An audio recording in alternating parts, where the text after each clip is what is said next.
Tommy, we've got the G-Wagon, we've got the Defender, we've got the 4Runner, and we have our cheap Wrangler. What do they all have in common? They are all, in fact, blue. No, this one's blue. Oh, good point. No, they're all actually four-wheel drive off-road vehicles on all-terrain tires. And in today's video, we're gonna go take them off-road up our snowy Ironclads trail and find out which one is best. All right, so we're gonna do this from cheapest to most expensive. So we're gonna start with Bill here, our 2024 Jeep Wrangler Sport with a set of BFG KO3s and nothing else. It's a stock Jeep, and we're gonna see how it performs on the trail. All right, Tommy, we are in our cheap Jeep, our Wrangler, which I believe is the cheapest and the lightest of all four of these. Yeah, so we paid $32,000 for this base model Sport Wrangler with the V6 engine and automatic transmission, and then we slapped on a set of Rubicon-sized wheels and tires, and now we're hitting the trail. Yep, called it done. So I have high hopes for this. I think the weight is going to be important, Tommy, and I also think the wheelbase is going to be a little scary on the Razor Rocks. So far, so good. Now, this trail is the Ironclads Trail, and if you want to find the coolest spots in your area to head off-road, check out Onyx Off-Road, the #1 off-road go-to trail navigation software. Come on, Jeep, look at that. And the best thing is, even if you're out of cell service, you can download the map and you'll never be lost, Tommy. Click on the link below to check them out. All right, should we try the Razor Rocks? You want me to spot you? Well, let's see. I think we can do it. All right. I'm gonna come at it like this, and we're gonna try to climb up them, and then we can take an easier line if that doesn't work. Does that sound good to you? It sounds like I'm about to be very scared. Come on, little Jeep. This is where it could use a locking diff. Yeah, the open diffs do hurt it. But it does have the brake lock differential setup. Well, we kind of just went around the Razor Rocks. And we're kind of getting pulled into that tree, Tommy. Come on, little Jeep. Climb. Oh, we're climbing. If I feel this thing about to tip, let me know, because the short wheelbase is not for steep and deep, Tommy. Long wheelbase vehicles are much better. Come on, Jeep. That's where the open diffs are hurting us. Yeah. But even still, look at that. Yeah. This is where. Come on, Jeep. Come on, Jeep. We're burning some rubber now. It's working pretty hard. Come on, buddy. Oh, hell yeah. Oh, yeah. Woo! Ooh, I'm so happy, Tommy. Nice. Well, that was a bit of a challenge, but we were able to make it up the Razor Rocks. This video is brought to you by our friend Scott O'Sullivan. If you've guys been injured in a car accident or a motorcycle accident, or you just need a great attorney, Scott is your man. He is not only the sponsor of this video, but he is a personal friend of mine, and I highly recommend him. All right, Tommy, this is truth or dare, but I've got a bad feeling that we're not going to make it. Well, what we have here is a very thin layer of snow over a very thick layer of ice. But maybe the lightweight little Wrangler will be able to find some traction. Won't turn into a blue sled? Is that what you're saying? All right, here we go. Yeah, we're already a blue sled. Okay. Give it one more try. Yeah, one more time. Come on, little Jeep, find some grip. We'll go try to get just a little bit higher. Okay. But this is the problem. The ice underneath is just making it into an ice skating rink. Yes, without studs, there's not much we're going to be able to do here. No matter how snow rated your all-T's are. Your all-terrain tires. Yeah. So, yeah, there you go. Now we're going to be a blue sled coming back down. Come on, little Jeep. Come on, buddy, low range. Let's see what you got. Doesn't seem too happy, huh? I wonder if we can go around. Oop. Are you sliding now? That's all the car. I got no control. I don't want to go around, because if we do slide, we'll slide into the trees. Yeah. What else do we do? I mean, I just don't think we're going to be able to get through here. I think it's Razor Rocks for all four of them, and that's it, Tommy.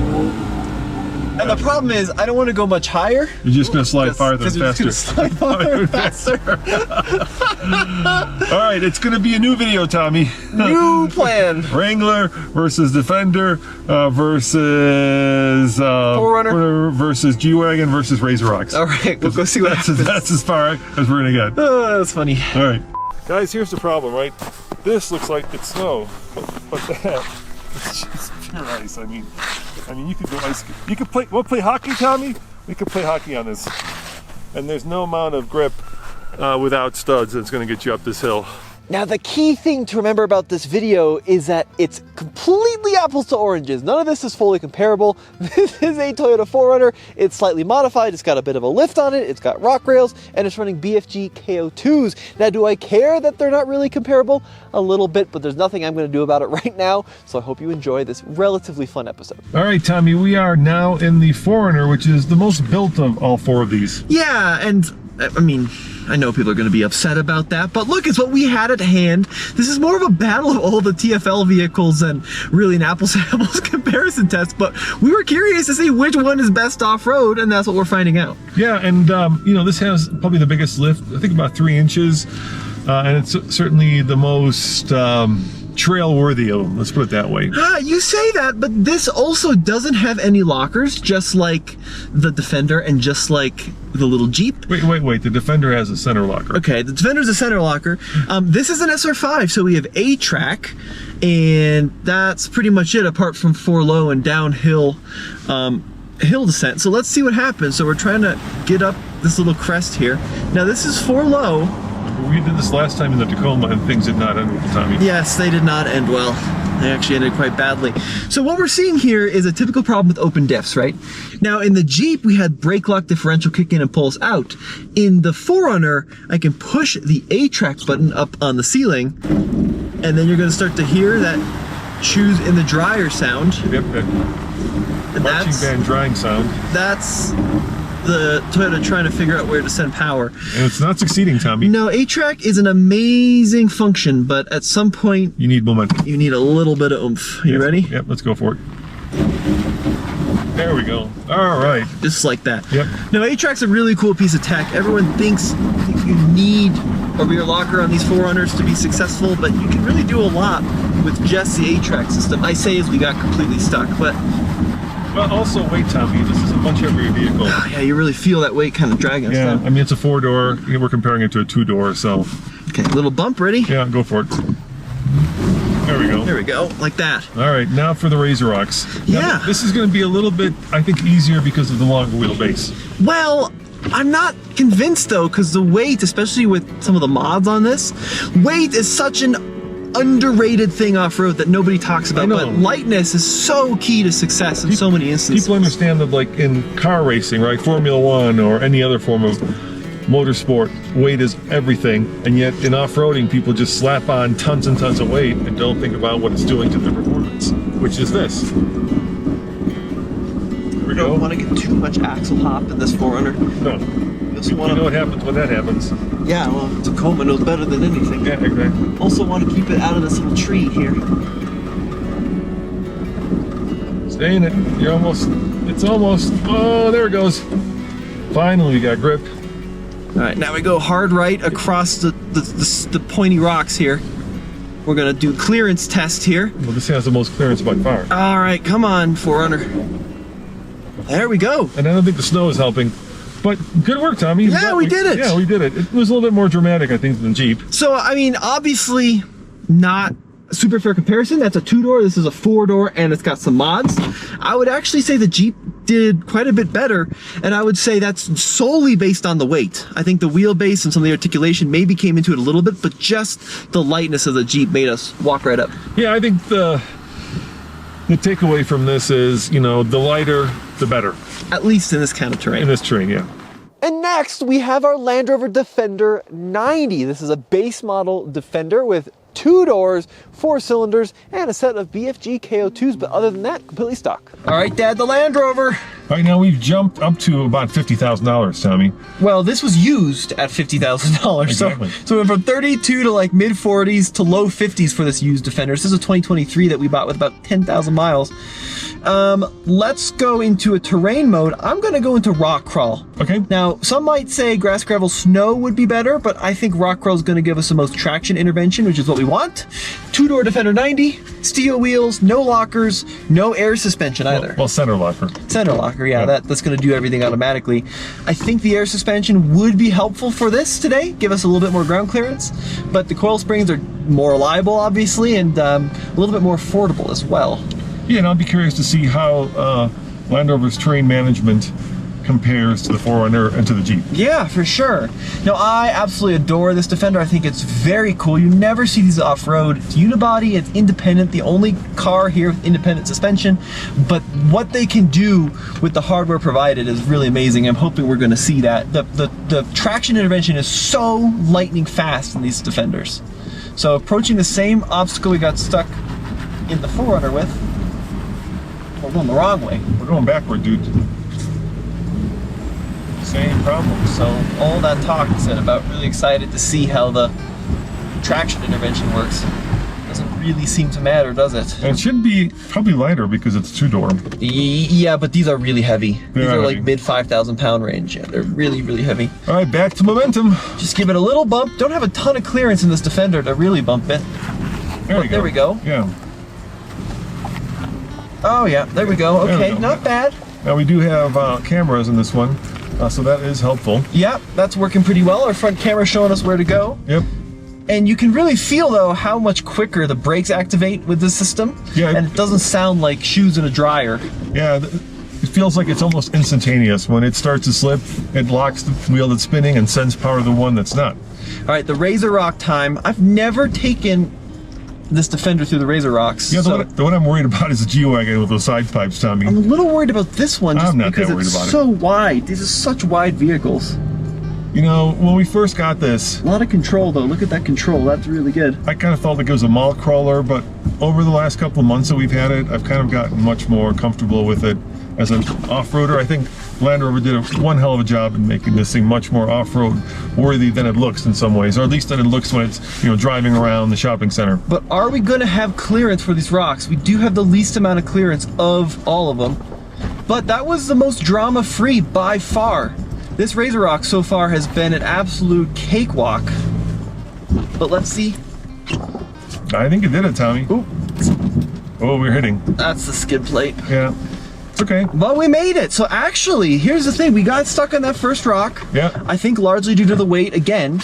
But over the actual Razor Rock portion, the traction control system and the torque distribution worked the best. Yeah, I mean, this has the original terrain management technology, and I think it's still the best. I think the GOAT, in terms of at least off-road terrain management, proved that it's still the GOAT. And lastly, we come to the most expensive of the group and the oldest. This is our long-term 2016 Mercedes-Benz G63. Now, it's quite a bit older than the other three, and, you know, probably not that comparable, but we have to see how it does because it's got solid axles and locking diffs, and it's got a set of Falcon Wildpeak AT4W tires on it, which I'm really excited to see how it compares to the other three BFGs.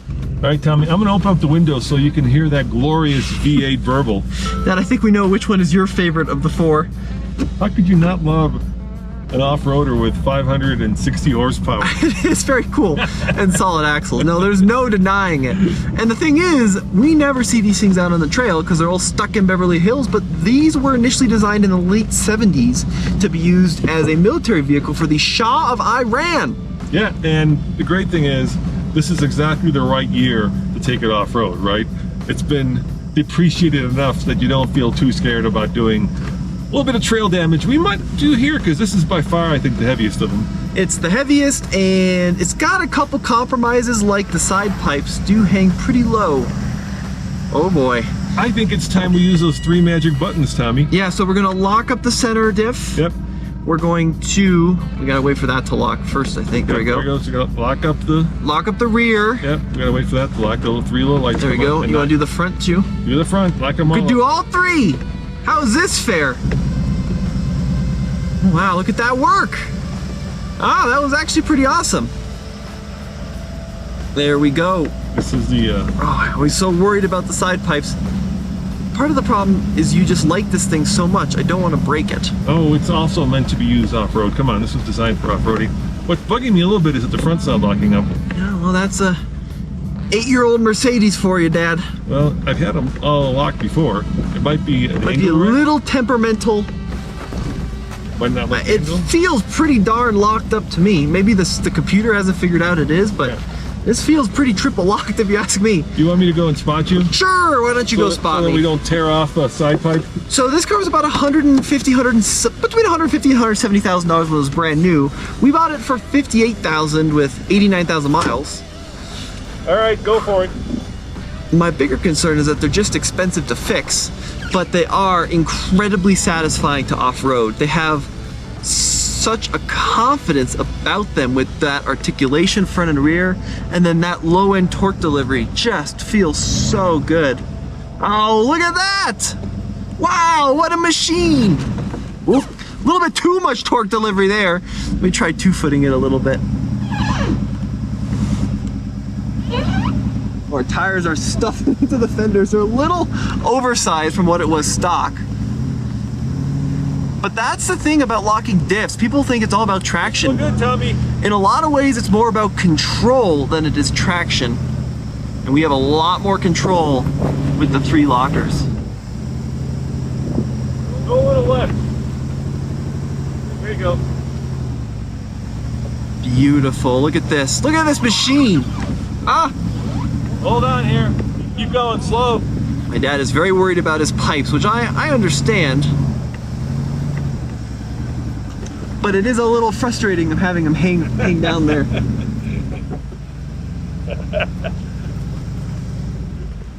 What a sound, though. Woo! I love this G-Wagon. I mean, yeah, so you got those side pipes that are probably placed in the worst possible position for an off-roader. They should just be dumping out the bottom. And we can do that, but I mean, look at the side pipes. Listen to the side pipes. You want those side pipes. And even though this is the most expensive, it had no issues. So Tommy, out of the 4 blue ones, I have to say the red one did the best. Yeah, that G-Wagon with the triple lockers just goes to show how far mechanical lockers will take you. And of course the other ones are available with lockers as well. So maybe we'll come back and try to recreate a more apples to apples shootout. But I'm also really impressed with the Wrangler, of course, with its lightness and nimbleness. But that Defender with the traction control setup really was super effective for what people kind of, you know, cast away as not being that capable. It did great. Yeah, I guess it's a little surprising that the oldest, yet the most expensive, did the best. Having a hard time processing that, Tommy? Yeah. I think it probably, I'm just trying to figure out, I think it did do the best. I think you're right. Yeah, the articulation and the traction on the G-Wagon brought it out up front. Well, folks, let us know what you think. Yep, we'll see you next time. Ciao. See you next time.